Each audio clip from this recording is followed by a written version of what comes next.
यूं जमीन पर बैठकर क्यों आसमान देखता है, पंखों को खोल जमाना सिर्फ उड़ान देखता है। लहरों की तो फितरत ही है शोर मचाने की, मगर मंजिल उसी की है जो नजरों में तूफान देखता है। दोस्तों, पिछले कई सालों से इतिहास, पुराण, सबकी न जाने कितनी कहानियां सुनी, उपन्यास पढ़े, हॉलीवुड और बॉलीवुड की फिल्में देखी, कई क्रिकेट खिलाड़ियों की जिंदगी को देखा, समझा, लेकिन सिर्फ एक बात समझ में आई कि लोग सिर्फ आपकी सक्सेस स्टोरी सुनना चाहते हैं। लोग उसी की कहानियों को सुनना चाहते हैं जो शिखर पर पहुंचे हैं। उनकी ही पीड़ाएं, उनकी ही व्यथा, उनकी ही संघर्ष गाथा उनके हृदय को बेधती है। उन्हीं की पीड़ा और उन्हीं की सफलता लोगों को सींचती है। और इसीलिए आज आपके समक्ष उसी सेशंस की, उसी वेब सीरीज की नए युग के अनुसार कहिए एक कहानी सुनाने आया हूं। और कहानी इसलिए नहीं सुनाने आया हूं कि ये हमारी कहानी है प्रेमवद और सुनेता की, बल्कि इसलिए यह कहानी स्थानांतरित, हस्तांतरित, ट्रांसफॉर्म होकर आप तक पहुंचने वाली है, क्योंकि अब आपकी बारी है। मेरा नाम प्रेमवद है और ये मेरी पत्नी सुनीता। हम लोग बिहार से हैं, पटना में रहते हैं, एक खुशहाल जिंदगी आज बिता रहे हैं। लेकिन ऐसी पहले कहानी नहीं थी। हमारी भी एक पृष्ठभूमि है और आज थोड़ा आपसे वह भी शेयर करेंगे। एक मध्यवर्गीय जीवन की तरह हम भी थे और उसी कहानी के साथ हम भी लिपटे पड़े थे, जो 70 करोड़ 80 करोड़ की कहानी है। किसी भी बात की शुरुआत करूं तो ऊपर वाले की याद अचानक आती है और सबसे पहले उनका शुक्रगुजार होना चाहता हूं, क्योंकि उनके बगैर कुछ हो ही नहीं सकता है। कहते हैं वो चाहते हैं तो राई को पर्वत बना देते हैं, और उन्होंने अदृश्य होकर भी इस पूरे संसार को चला रखा है। जाकी कृपा पंगु गिरे लंघे, अंधे को सब कुछ दर्शाई, बहिरे सुने मूक पुनि बोले, रंग चले सिर छत्र धराई। वो चाहते हैं तो एक भिखमंगे को ताज पहना देते हैं, किसी भी फर्श की कहानी को अर्श की कहानी बनाते हैं। तो उनका सबसे पहले उनको प्रार्थना और उनको शुक्रगुजार। माता पिता का शुक्रगुजार हूं। पिता का पुण्य और माता का आशीर्वाद जिसको मिल गया उसका घर हो गया आबाद। माँ तो बच्चों की जान होती है, किस्मत वाले वो होते हैं जिनकी माँ होती है। और पिता आपका घर है, पिता आपका मकान है, पिता आपके माँ के माथे की बिंदिया हैं, पिता बच्चों की निंदिया हैं। वो हैं तो बच्चे सुरक्षित हैं, चाहे उन्होंने कितनी भी पीड़ा झेली हो, उनके शरीर पर 2 ही सेट कपड़े हों, लेकिन बच्चों के अमेजोन और फ्लिपकार्ट से ऑर्डर्स आते रहेंगे, उसका पेमेंट होता रहेगा। पिता उसको कहते हैं। तो माता पिता का बहुत प्यार मिला, उन्होंने सब कुछ दिया, उनका शुक्रगुजार हूँ। अपनी पूरी लाइनअप स्पॉन्सरशिप का, जिसने स्पॉन्सर किया मंजरी किशोर, वहां से लेते हुए एक बड़ी लाइनअप स्पॉन्सरशिप है, क्या सबका नाम लूं। और अंत में एक ऐसे शख्सियत का जो मित्र भी बने और हमारी जिंदगी में हमारे लिए बहुत कुछ सोचे, चमकते सितारे अनुराग और Nidhi Agarwal, founder CDC going crown. और दोस्त, इसके अलावे एजुकेशन सिस्टम के तहत बहुत सारे लोगों ने जो इस बिजनेस में फलित फूलित हैं, उन्होंने हमें इन्फ्लुएंस किया एक एक करके, चाहे कांति हो, कुमार हो, राजशाह हो, डॉक्टर हरजन ब्राइच हो, या फिर और हमारे मित्रगण जिनसे हमने बहुत कुछ सीखा, प्रेरणा ली। और the whole Amway management team, the founders of Amway corporation, Rich DeVos, Jay Van Andel और डग डिवोर्स, कुछ नहीं कहना, बस शुक्रगुजार हूं कि उन्होंने इतना शानदार अवसर दिया, दर्शन दिया, फाउंडेशंस की प्रिंसिपल्स दी, जिसको लेकर आगे बढ़ना है। और अंत में अपनी पूरी टीम का, जिसके बदौलत हम इतना बड़ा संसार बना सके और जिनके कारण हम अपने आप को यहां तक और इस विचार में ला सके। फ्रेंड्स, मेरी जिंदगी में भी वही मध्यवर्गीय जीवन की कहानी थी। बचपन वैसा ही था जैसा सुभद्रा कुमारी चौहान लिखती हैं कि बार बार आती है मुझको मधुर याद बचपन तेरी, गया ले गया तू जीवन की सबसे मस्त खुशी मेरी। अच्छी जिंदगी, अच्छा बचपन, यौवन आया, पढ़ाई की, शिक्षा ली, इंजीनियरिंग कॉलेज में गया, मध्यवर्गीय चाहते, पिता की ख्वाहिशें, सबको लिया, पूरा किया, सफलताएं भी मिली, गली मोहल्ले में पहचान भी मिली, एक अच्छी आदत नौकरी जो सिविल सर्विसेज के थ्रू होती है वह भी मिली, किंतु वो नहीं मिल सका जिसकी चाहत थी। और अंदर में अधूरी ख्वाहिश लिए हुए रोज अपनी जिंदगी जी रहा था। दोस्त, ऐसा नहीं था कि मैं कोई धन कुबेर बनना चाहता था, ऐसा नहीं कि मैं राष्ट्रपति बनना चाहता था, लेकिन हाँ, एक इतना बड़ा छोटा सही पर संसार चाहता था जिसमें सारी खुशियां एक साथ। एक बड़ा घर तो जरूर चाहता था, ऐसा घर हो जिसमें बड़ा सा लिविंग रूम हो, ड्राइंग रूम सेपरेटेड हो, शानदार हो, कोजी एटमॉस्फेयर हो, जीने से उतरती हुई सीढ़ी हो, बड़ा सा शैंडलियर हो, अपनी बड़ी सी लाइब्रेरी हो, किताबें हो, अलमारी हो, सामने बड़ा सा ऑस्ट्रेलियन ग्रास हो, बड़ा सा गार्डन हो, इसमें ओस की बूंद पैर पर ठंड लगती हो, मजा दे, सामने फुलवारी हो, बच्चों का अपना कमरा हो, पिता साउथ वेस्ट में सजते रहें, उनको देखकर हम लोग मस्ती करते रहें, माता पिता का एक अलग स्थान हो, एक पूजा स्थल हो जहां भगवान हो चाहते थे। घर के छत पर जिम हो, पूरब से सूरज निकले तो पानी दे, और छठ मैया की जब कृपा हो तो अस्ताचलगामी को अर्घ भी दे। दोस्त, चाहता था कि शहर में शानदार तरीके से रहूं, पर एक दो बार गांव का भी चक्कर हो जाए और साल में 2-3 बार पासपोर्ट पे मुहर भी लग जाए। चाहता था घर में संयुक्त परिवार की तरह महफिल सजी रहे, ठीक है पति पत्नी रहे, लेकिन लोगों की झिलमिल बनी रहे। लेकिन दोस्त, ये सब हो न सका। वो कहते हैं ना, कार में गुजर गया गुबार देखते रहे, शोरूम में लंबी कार देखते रहे।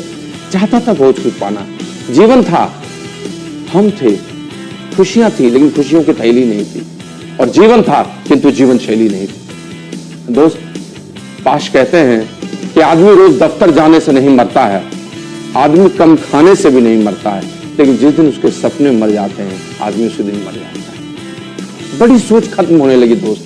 कहते हैं ना कि घोंसले बनाने में इतने मशगूल हो गए कि पंख उड़ने को तो ये भी भूल गए, और हमारी दशा वही हो गई दोस्त। जम गए, जाम हुए, तन गए, भूत की शादी में कनात से तन गए, अपने ही कीचड़ में धंस गए। लेकिन ईश्वर की कृपा थी दोस्त, एक दिन मौका मिला, एक छोटे से फंक्शन में सही घर की होम मीटिंग में जाने का मौका मिला, और वहां पर एक शख्सियत ने मार्कर बोर्ड पर 30-35 मिनट में जादू सा कर दिया। शुरू में तो लगा जैसे पता नहीं क्या दिखाने जा रहा है, लेकिन जब उस टाइम कंपाउंडिंग के कंसेप्ट को देखे, जब एमवे कॉर्पोरेशन के इतने बड़े स्वरूप को देखा, जब देखा कि समय बेचने वाला बड़ा नहीं होता है, समय खरीदने वाला बड़ा होता है, तो दिमाग की चूलें हिल गई, और फिर लगा कि सब कुछ बदल दे। और एक बड़े फंक्शन, एक सेमिनार में जाकर एक पैराडाइम शिफ्ट हमारी जिंदगी में हुआ, जिसको कहते हैं क्रांति। और दोस्त, उस दिन के बाद पीछे मुड़कर नहीं देखा। बिजनेस की शुरुआत की, प्रोडक्ट्स यूज किया, लोगों के साथ मिलने जुलने की शुरुआत की, लेकिन जैसे इसकी शुरुआत हुई, संघर्ष भी साथ साथ शुरू हो गया। और ये संघर्ष कोई अदना सा संघर्ष नहीं था, एक अलग किस्म का संघर्ष था। लीक से हटकर चलने का संघर्ष, डायरेक्ट सेलिंग को ठीक से समझने का संघर्ष, छोटी सी चीज मन में चल रही है उसका द्वंद्व, लोगों को चीजें बताने का, अंकुर से पौधे को बनाने का, और बाहरी वातावरण से उसको बचाने का संघर्ष। दोस्त, रिजेक्शंस जो आ रहे थे उसको हैंडल करने का संघर्ष, अलग से समय निकालकर 2 घंटे घर से निकालकर हफ्ते में 4 दिन काम करने का संघर्ष, और इसी को तोड़ना सबसे बड़ी टेढ़ी खीर।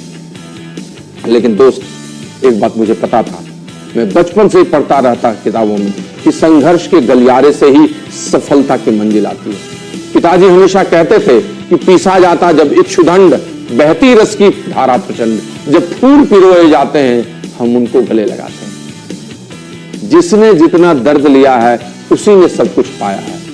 जिंदगी की सबसे बड़ी पीड़ा है प्रसव पीड़ा, लेकिन उस प्रसव पीड़ा के बाद सबसे बड़ा क्रिएशन इंसान जन्म लेता है।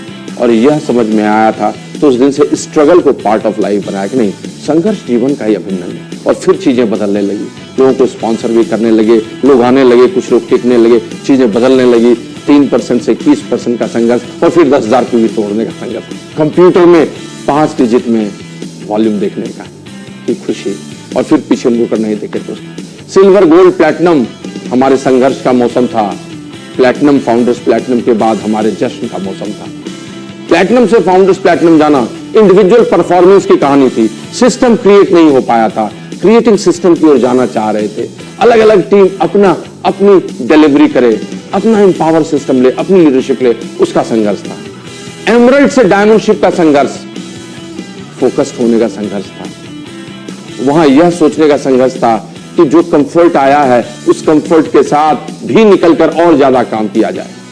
3 लेग्स साथ में थी, 3 लेग्स को और बढ़ाने का संघर्ष, यानी टाइम मैनेजमेंट का संघर्ष। और सबसे बड़ा, जानते थे कि डायमंडशिप वहां पर है। जिस तरह से एक तैराक तैरना जानता है, किंतु इस किनारे से उस किनारे जाने का जो उसका हेजिटेशन होता है, उसका संघर्ष। जैसे शिखर पर चढ़ना हो, आप बेस कैंप में हो लेकिन ऊपर देख रहे हो, उसका संघर्ष। और वही संघर्ष था। लेकिन उस संघर्ष को भी तोड़ने में लग गए दोस्त। और फिर एक ही चीज आया कि तू न रुकेगा कभी, तू न झुकेगा कभी, तू न मुड़ेगा कभी, कर शपथ, कर शपथ, कर शपथ, अग्निपथ, अग्निपथ, अग्निपथ। नौकरी का ट्रांसफर, 60 किलोमीटर की रोज यात्रा, सब पीछे छूट गई और उसी में 5वीं लेग तो ब्रेक हुई, 6ठी लेग ब्रेक होने लगी और हम लोग डायमंड शिप के करीब पहुंच गए। लेकिन इस पूरे संघर्ष में, पूरी यात्रा में जिस एक शख्सियत ने सबसे अधिक साथ दिया और आज भी जिसकी बदौलत में खड़ा, वो मेरी अर्धांगनी, मेरी पत्नी सुनीता है। कितना कष्ट उसने किया, 3 बच्चे बीच में आए, सबको संभाला, पाला, अपनी पूरी टीम को देखा, बाहर हमारे काम कर कर रात को आने का, कोई भी पीड़ा, कोई भी व्यथा नहीं बताने का और साथ मिलकर इस सफर तक, मंजिल तक जाने का सारा संघर्ष उसने भी किया। आइए उससे सुनते हैं उसकी गाथा। हाँ, हेलो फ्रेंड्स, नाम सुनीता प्रेमवत है और मैं भी बिहार से बिलोंग करती हूँ।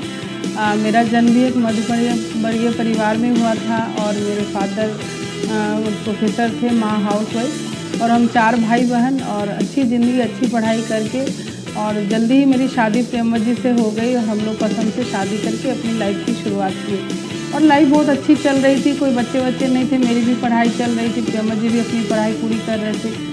इन द मीन टाइम एक बेटी 9 साल के बाद हुई तो हम लोग बहुत हैप्पी थे और उसको लेके बहुत एक्साइटेड और प्रेमवत जी बहुत बड़े जॉब में थे तो अपना हम लोग अच्छी सोसाइटी में और अच्छी ज़िंदगी जी रहे थे। और बेटी मेरी 1.5 साल की थी, आई थिंक 1.5 साल की थी, उसी समय बिजनेस ये प्रेमवत देख के आए एमबीए बिजनेस और उसके बाद से हमको बोले, बहुत एक्साइटेड थे कि इस पर साइन करो और हम लोग कुछ और करेंगे। तो मुझे इनका एक्साइटमेंट इतना अच्छा लगा कि मैं साइन भी कर दी और मेरे को भी जिज्ञासा हुआ कि मैं देखूं आखिर है क्या। और धीरे धीरे इसके प्रोसीजर जो थे मुझे बहुत अच्छा लगने लगा क्योंकि मुझे कुछ चीज़ थी जो इस बिज़नेस को चाहिए, वो मुझे पहले से भगवान ने दे रखा था कि लोग मुझे अच्छे लगते थे और लोगों के घर जाना, लोग मेरे घर आते थे, वो सबको हम बहुत इंजॉय करते थे। तो बहुत जल्दी ही इस बिज़नेस को करने लगे और बिज़नेस के प्रोसेस को एंजॉय करने लगे। बिज़नेस तो बहुत नहीं समझ पाए तो मैं यही बोलूँगी कि बिज़नेस में आप आ जाइए, चाहे फोर्सली आइए या प्यार से आइए, बट आप बिज़नेस बिल्ड करेंगे तो बिल्ड करते करते समझेंगे बिज़नेस को और सीखेंगे भी बिज़नेस कैसे होगा, कितना बड़ा होगा। और बहुत जल्दी हम लोग सिल्वर गए और बहुत अच्छा लगा जब चेक आया घर। तो मुझे लगा कि मैं तो पढ़ लिख के हाउसवाइफ ही थी, तो अगर मैं इसको अपने कैरियर के रूप में लूँ तो मैं भी, प्रेमवत जी तो जॉब कर ही रहे हैं, मेरा अदरवाइज़ कोई दिक्कत नहीं है, लेकिन मैं भी पैसे बनाने में हेल्प कर सकती हूँ। और मुझे बहुत अच्छा लगा और मैं सीरियस हो गई और धीरे धीरे बिज़नेस को सीखा, समझा, ग्रुप भी बड़े हो गए थे और ऐसे करते करते मैं फाउंडर प्लैटिनम गई। पहला फॉरेन ट्रिप हुआ, बहुत इन्जॉय किया उसमें और इसके बाद ही मेरी दूसरी बेटी का जन्म होने वाला था। उस समय तक मैं सीरियस हो गई थी बिज़नेस में, तो मुझे इतनी समझ हो गई कि अगर लोगों से मुझे काम करवाना है, लोगों को कुछ मैसेज देना है, लोगों को कुछ जो चीज़ है उसका बहाना नहीं बनाए लोग, तो मुझे उस चीज़ों को करके दिखाना होगा। तो मुझे आज भी याद है कि लास्ट टाइम तक मैं मीटिंग सेमिनार में जाती थी, ये क्योंकि मैं घर में बोर भी होती थी, मन भी नहीं लगता था और जाने से अच्छा भी लगता था और लोगों को भी कहीं ना कहीं से मैसेज गया कि इस कंडीशन में भी काम कर सकते हैं लोग, लेडीज़ काम करती हैं। और मैंने देखा है बहुत वर्किंग लेडी हैं, वो छुट्टी को बाद में लेती हैं और प्रेगनेंसी, फुल प्रेगनेंसी तक अपना काम भी करती है। तो ये मेरे को मैसेज था, मैं मैसेज को कंसीव की हुई थी, तो इसी ढंग से हम बिज़नेस को उस समय तक भी किए, लास्ट तक भी। और यही बोलेंगे कि ये बिज़नेस हम हमेशा किए। जब हमको घर में रहना पड़ा, किसी कारण बस हम बीमार रहे या मुझे रेस्ट की ज़रूरत थी, उस समय भी हम दूसरे तरीके से बिज़नेस किए। तो ये बिज़नेस इतना अच्छा है कि आप हमेशा कर सकते हैं, कभी सोच के, कभी फ़ोन करके, कभी लोगों को घर पे बुला के, कभी जाके, कभी मीटिंग सेमिनार के थ्रू, तो हमेशा आप जुड़े रह सकते हैं। और इसीलिए शायद आज मेरा इतना बड़ा बिज़नेस है और धीरे धीरे मेरा संघर्ष शुरू हुआ। कुछ चुनौतियां तो आती हैं जिसको लोग, आज की लेडीज़ तो कभी कभी लगता है कि क्यों इतने छोटे चीज़ों को बहाना बनाती, क्योंकि आज मैं सक्सेसफुल हूँ इस बिज़नेस में। और मुझे उस टाइम भी जब हम संघर्ष कर रहे थे हम लोग, उस समय भी ऐसा नहीं लगा कि हम किसी भी ऐसा इतना बड़ा संघर्ष नहीं जिसके चलते हम इस बिज़नेस को छोड़ दें। हमेशा मुझे अच्छा लगा कि इसको करके इस संघर्ष से हम हट सकते हैं, या हम अगर बिज़ी हो जाएं इस बिज़नेस को बिल्ड करें तो शायद मुझे बहुत अच्छा लगे और ये सब जो चुनौती, स्ट्रगल है वो मुझे फील नहीं होगा। तो इस तरह से हम बड़ा बिजनेस बिल्ड किए। और फिर बेटा हुआ, जब हम लोग एमरल्ड थे, फाउंडर एमरल्ड हुए। फॉरेन ट्रिप हर साल लगातार हम जाते रहे और उसको एंजॉय करते रहे। टीम में लोग बढ़ते गए और हमेशा ये टारगेट रहता था कि इस बार इनके साथ जा रहे हैं फॉरेन ट्रिप। और हर मन लाइक लीडर, मन लाइक लोग, कपल सब साथ में जाते थे। हम बहुत एंजॉय करते थे फॉरेन ट्रिप को। और इसी बीच में जब हम लोग सोचे कि इतना अच्छा चल रहा है, प्रेम जी का अपना चैलेंज था ऑफिस का और उनका ट्रांसफ़र हो गया था, थोड़ा सा दिक्कत था। और ये बड़े हेडक्वार्टर में पोस्टेड रहते थे तो बड़ा नहीं होता है, अपने बॉस की नज़र में रहते थे। इनके लिए थोड़ा स्ट्रगल हो गया था कि निकल के काम करना, ये करना। तो इनका ट्रांसफ़र भी हो गया तो कहीं ना कहीं से लगा कि अब तो मुश्किल है थोड़ा। लेकिन इसी बीच में कुछ अच्छा ही हुआ, वो प्रेमद अपनी बातों में बताएंगे कि सच पूछ मेरा 6th लेग उसी में मिला। जब ये ट्रांसफ़र के क्रम में जाते थे दूसरे शहर जॉब करने, तो एक इनके ही कुलीग समझिए थे, साथ में सब जाते थे और वो बहुत मोटिवेट होके ज्वाइन किए और उनके थ्रू बहुत लोग आए बिजनेस में। तो मेरा एक लेग ही क्रिएट हुआ उस टाइम में। तो कहता है ना कि बहुत हम लोग विचलित हुए, बहुत दुखी मैंने चिंतित हुए कि कैसे आगे करेंगे, बट इसी बीच में लोग आए तो अच्छा लगा और कहीं न कहीं से रास्ता दिख गया। मेरा ये कहने का मतलब, जो आप करना चाहते हैं, जो आप पाना चाहते हैं, अगर दिल से आप करेंगे तो आपको रास्ते भी भगवान दिखाते हैं। इस बिज़नेस में हमने यही देखा, सीखा। और इसी तरह मेरा बेटा हुआ था, वो 1 साल का था और प्रीशियस चाइल्ड था। 2 बेटी के बाद बेटा हुआ था, तो उसको छोड़ के हम लोग डिसाइड किए कि अगर ऐसे ही ज़िंदगी चलती रही तो बड़ा आसानी से चल रहा है तो क्यों नहीं हम लोग थोड़ा एफर्ट लगाएं तो हम लोग डायमंड भी जा सकते हैं। हम लोगों ने डिसाइड किया और लेग तो थे ही, फिर उन सब के साथ मिलके उसको संभाल के उसको थोड़ा करके कहते हैं ना, उसको सजा के ले जाके हम लोग डायमंड गए और डायमंड लाइफस्टाइल एंजॉय किए। बहुत मज़ा आया शहर में। डायमंडशिप को बहुत लोगों ने ग्रुप ने एक्सेप्ट किया, बहुत एंजॉय किए। सबों का ड्रीम क्लियर हुआ कि हमें भी जाना है और इस तरह से हम लोग डायमंडशिप किए। उसके बाद नेक्स्ट फाउंडर डायमंड भी गए और ऐसे ऐसे करके अभी तक जितने पिन हैं सब मिले। अभी मैं डबल डायमंड हूँ, तो बहुत इंजॉय करते हुए यहाँ तक मैं। तो मैं यही बोलूँ कि आज लेडीज़ जो है, शुरू में अगर समझ में नहीं आता है, मैं ये यहाँ से कहना चाहती हूँ कि जो भी स्ट्रगल है या जो लगता है कि लॉ ऐसे बोलती है, मदर इन लॉ ऐसे बोलती है, मेरे साथ भी इनके मदर फादर रहते थे, साथ में रहते ही, इनफैक्ट अभी भी रहते हैं। अपने बच्चों का चैलेंज, सोसाइटी, लोग, परिवार, बड़ा जॉइंट परिवार सब आते जाते थे, मैंने किसी को नहीं छोड़ा और उसी बीच से अपना रास्ता निकाले और मुझे हमेशा मज़ा आता था। और मेरा ईगो एकदम जीरो पे मैं रखती थी। जो कभी आता था मैं उनकी हेल्प लेके अपना बिजनेस में इनपुट डालती थी कि कोई अगर आया तो मैं उस टाइम, अगर कोई है फैमिली मेम्बर आया तो मैं अपने बच्चों को छोड़ के थोड़ा बाहर निकल लूँ, दूसरे शहर चली जाऊँ, क्या बोलेंगे, थोड़ा मदद ही उनसे हो जाएगा। आज मैं सक्सेसफुल हूँ। तो मैं ये बोलूँ कि अगर फैमिली मेम्बर हैं, कोई लॉज ही हैं, देवरानी जेठानी कोई भी है, अगर थोड़ा सा भी वो समझने लायक है तो उनके हेल्प से आप आगे बढ़िए, अच्छा ही मैसेज उनमें भी जाएगा। मदर इन लॉ उस समय भी बोलती थी कि ऐसा कौन सा बिज़नेस है, तो ये तो जेंट्स लोग करते हैं, ये तो लड़की होकर औरत होकर बिज़नेस बिल्ड करने जाती है। तो वो ऐसे कमेंट करती थी कि लड़कियां आजकल घर का काम करना नहीं चाहती, इसीलिए हस्बैंड के साथ बिजनेस बहाने निकल जाती। उस समय भी हम विरोध नहीं किए और थोड़ा गुस्सा कभी कभी बुरा लगता था, लेकिन मुझे अच्छा भी लगता था कि हम निकल गए। सही में हम घर के झंझट से अगर निकल गए तो खुश ही रहते थे, बाहर में काम भी होता था।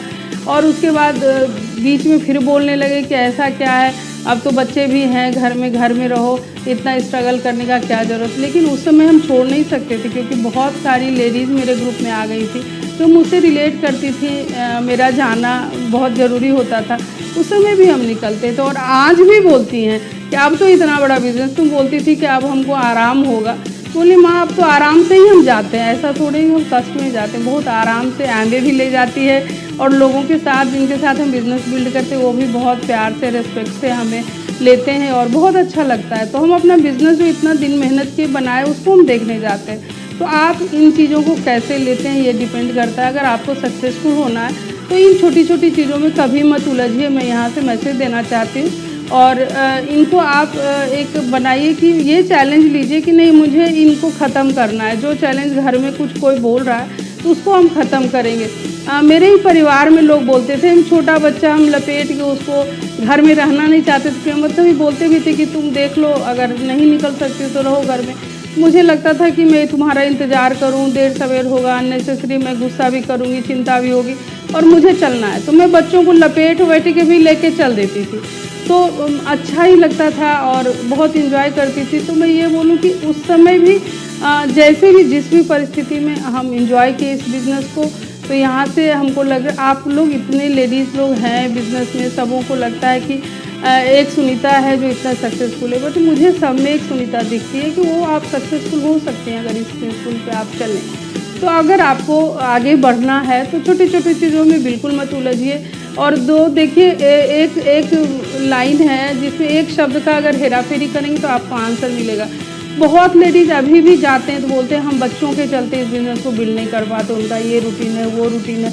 ऐसा नहीं कि जो सक्सेसफुल हैं, वर्किंग है लेडी लोग, बहुत बड़े बड़े कामों में जुड़ी हुई हैं, तो वो उनके बच्चे नहीं हैं बट उनको मैनेज करके काम करते हैं। तो मेरा कहना है कि मैंने यही मैसेज दिया कि आप बच्चों के कारण नहीं बच्चों के चलते नहीं कर रहे हैं बिज़नेस, बट हम तो बच्चों के कारण ही बिज़नेस को बिल्ड करें ताकि मेरे बच्चे को सिक्योरिटी मिले और वो जो चाहे मैं उन्हें दिला सकूं। डैडी तो है ही उनके लिए सिक्योरिटी, बट अगर घर में डबल सिक्योरिटी है बच्चों को तो वो डबल सिक्योर फील करेंगे कि हम दोनों तरफ से सिक्योर हैं, मम्मी पापा दोनों मिलके मेहनत। और कहीं ना कहीं तो उनको मेहनत करने की भी आदत आई कि मम्मा घर में हाउसवाइफ होते हुए मेहनत करती हैं, सबों के साथ लगी रहती है, तब आज वो सक्सेसफुल हैं। तो उनको भी पता है कि वो अगर अपने काम से लगे रहेंगे तो वो भी सक्सेसफुल होंगे।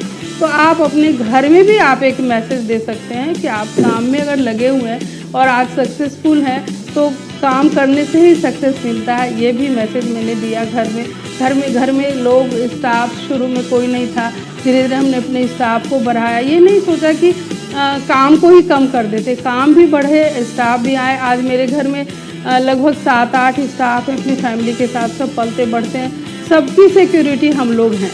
तो ये बहुत अच्छा लगता है कि चलो इतने लोगों को हम लोगों ने सिक्योर किया इस बिज़नेस के थ्रू। ग्रुप में तो लोग हैं ही, बहुत बड़े बड़े पिन भी हैं ग्रुप में, अच्छी लेडीज़ हैं, सब बहुत काम करती हैं यहाँ लेडीज़। तो हम सबको बोलेंगे जो भी नए लोग हैं, ये बिज़नेस बहुत बड़ा अपॉर्चुनिटी कोई आपको बताता है, अगर कोई आपको लेके बताता है ये बिज़नेस, समझिए भगवान ने एक आपको अच्छी अपॉर्चुनिटी भेजी है। वो खुद तो नहीं आ सकते, इनके थ्रू आपको मिला है ये बिज़नेस। तो आप इसको थोड़ा समझिए और बुझिए और इस बिज़नेस को ज्वाइन कीजिए। आप भी धीरे धीरे सीखेंगे इस बिज़नेस को बिल्ड करने के लिए। कोई भी एक दिन में आपको नहीं बताएगा कि बिज़नेस कितना बड़ा है। आप खुद अपनी आंखों से जब बिज़नेस बिल्ड करेंगे तभी समझेंगे। हर लोगों का अपना एक लाइफस्टाइल होता है, रूटीन होता है, तो थोड़ा चेंज करने का ज़रूरत है। मैंने कहीं पढ़ा था कि परिवर्तन कभी भी कष्टदायक नहीं होता है, बट उसका विरोध करना ही कष्टदायक होता है। तो आप उसका विरोध नहीं करें, परिस्थिति के हिसाब से अपने को चेंज करें, तो ये बिज़नेस बहुत जल्दी आप आसानी से कर पाएंगे। और मैं लास्ट में अपने बातों को ख़त्म करने से एक ही बात बोलूँगी कि माटी का दिया जो रात भर अंधेरे से लड़ता है, पर तू तो भगवान का दिया है, तू फिर क्यों घबराता है।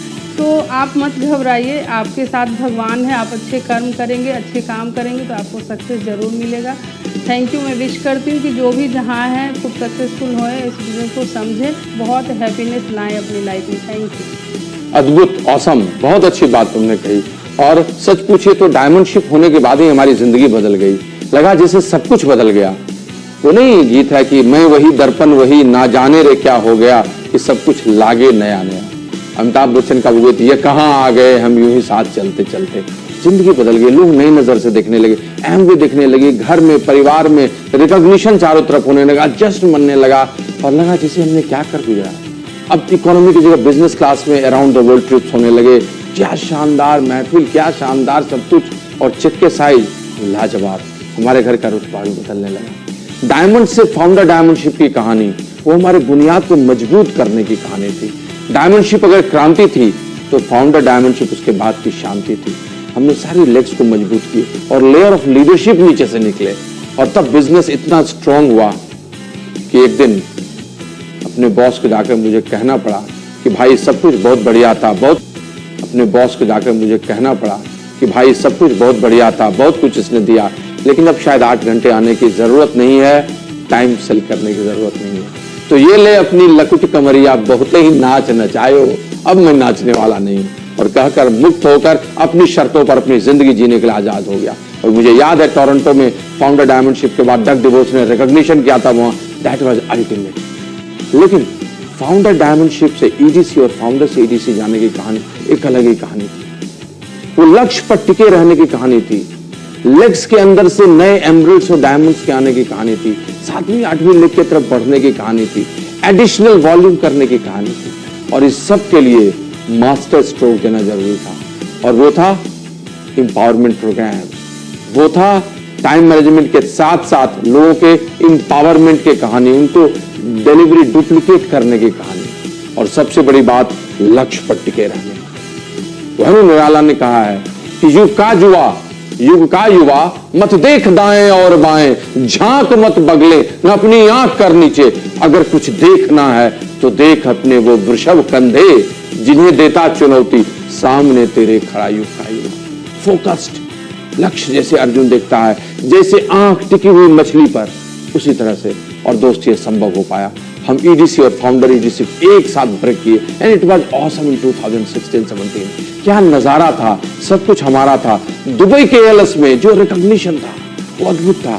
करीब 2000 फीट ऊंचे वायर रोप पर से स्लाइड करते हुए स्टेज पर आना, पीछे बेस्ट सॉन्ग होना, फायरवर्क्स होना, और हजारों लोगों के बीच में राजा और रानी की तरह सरताज बांधना, that was awesome. Founder EDC से डबल डायमंड, ये वेव्स था, मोमेंटम था।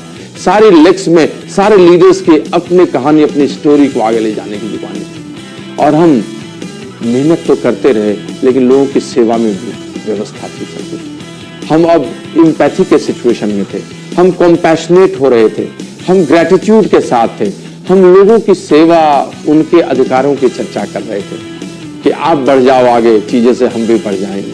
आपकी जिंदगी में हमारी जिंदगी छिपी हुई है।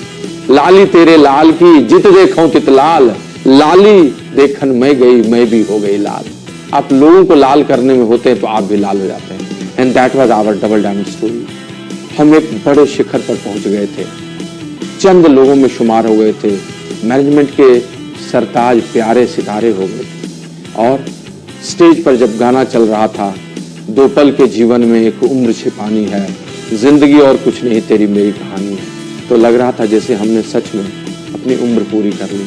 अब हमारा काम सिर्फ लोगों को आगे बढ़ाना और उनको लेके जाना है, and that was our story up to this double diamond ship. God is here, हम अभी भी मेहनत कर रहे हैं, लोगों को आगे बढ़ाने में है, और बहुत जल्द आपके सामने क्राउन बनकर भी आएंगे, क्योंकि यही तो इस यात्रा, इस मुसाफरी का मजा है, जहां मंजिल भी मिलता है और मुसाफरी का आनंद भी आता है। दोस्तों, बहुत सारी उपलब्धियां मिली, लेकिन जो सबसे बड़ी उपलब्धि थी एक खुशहाल जिंदगी का संपूर्ण पैकेज।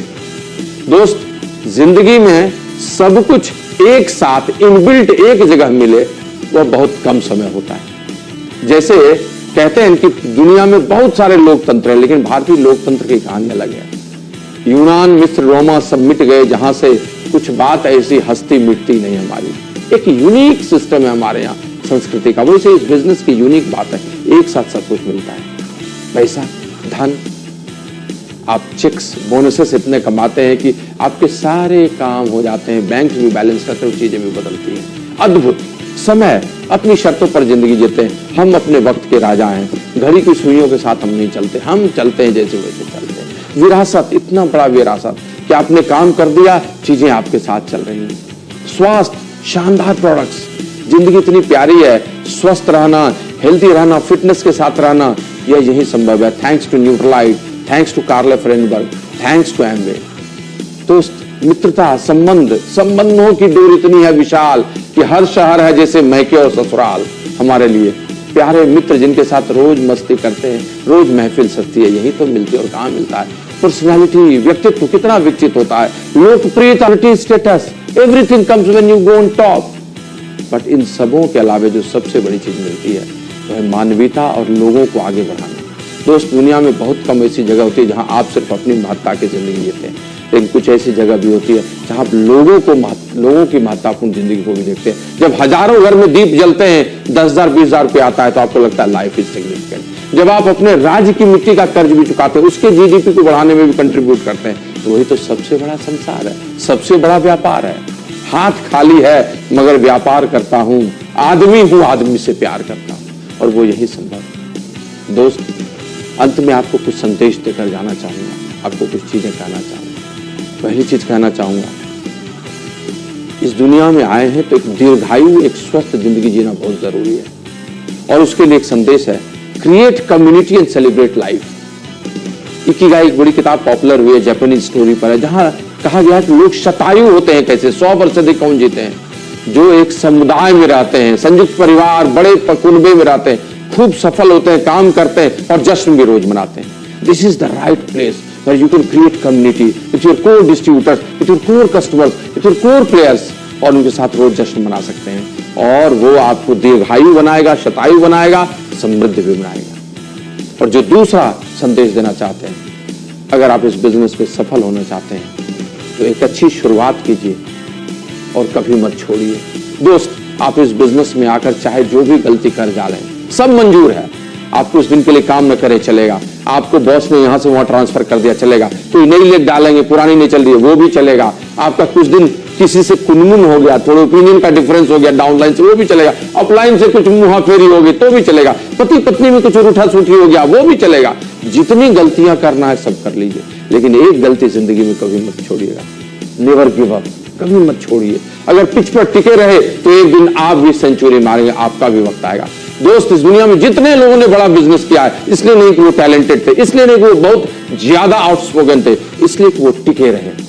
आप इस बिजनेस में आज हैं, आपको पता नहीं है, आज से 7 महीने बाद एक आदमी आएगा और उसी महीने 9% चला जाएगा। लेकिन ये तब संभव है जब आप 7वें महीने तक बिजनेस में रहेंगे। मेरे अपलाइन जो न्यू डिवीजन बाहर थे, जिस दिन वो डायमंड गए तो उस दिन तो मैंने मुश्किल से जन्म लिया होगा या 2-3 साल का होगा, लेकिन वो बिजनेस में टिके रहे। एक दिन इंडिया में व्यापार आया और हम भी बड़ा बिजनेस किए। हमारे साथ बहुत सारे लोग हैं, शानदार टीम है, वो सब टिके रहे इसलिए आगे बढ़े हैं। हमारी पहली लीग इतनी विशाल है, दर्जनों से ज्यादा एमरल्ड, फाउंडर एमरल्ड, डायमंड्स, ईडीसीज हैं। हमारी दूसरी लीग इतनी बड़ी, दर्जनों एमरल्ड्स, फाउंडर एमरल्ड्स, डायमंड्स हैं। तीसरी लीग दर्जनों एमरल्ड्स, फाउंडर एमरल्ड्स और डायमंड हैं। चौथी लीग में दर्जनों फाउंडर प्लैटिनम्स, एमरल्ड्स हैं। 5वीं लीग में दर्जनों प्लैटिनम्स, एमरल्ड्स हैं। ये सब इसलिए नहीं बना क्योंकि आई वाज एक्स्ट्रा स्मार्ट और वो स्मार्ट थे, इसलिए इस सब बिजनेस में टिके रहे। मैं एक ही चीज कहूंगा, आप इस बिजनेस में टिके रहे तो एक दिन आप भी अपनी कहानी फर्श से अर्श तक चलिएगा। ये बिजनेस सुंदर है, ये सबसे संभव है और आपसे तो अवश्य संभव है, क्योंकि ईश्वर ने आपको सर्वश्रेष्ठ शक्ति दी है, सर्वश्रेष्ठ संभावनाएं दी हैं। आपके अंदर में भी सारे हीरे जवाहरात पिन पड़े हुए हैं, बस आपको अपने कर्म की कुदाल से खोद कर उसको निकालने की जरूरत है। आप हमारे साथ हैं और भविष्य के सितारे हैं और हमारे सबसे प्यारे हैं। इन्हीं शुभकामनाओं के साथ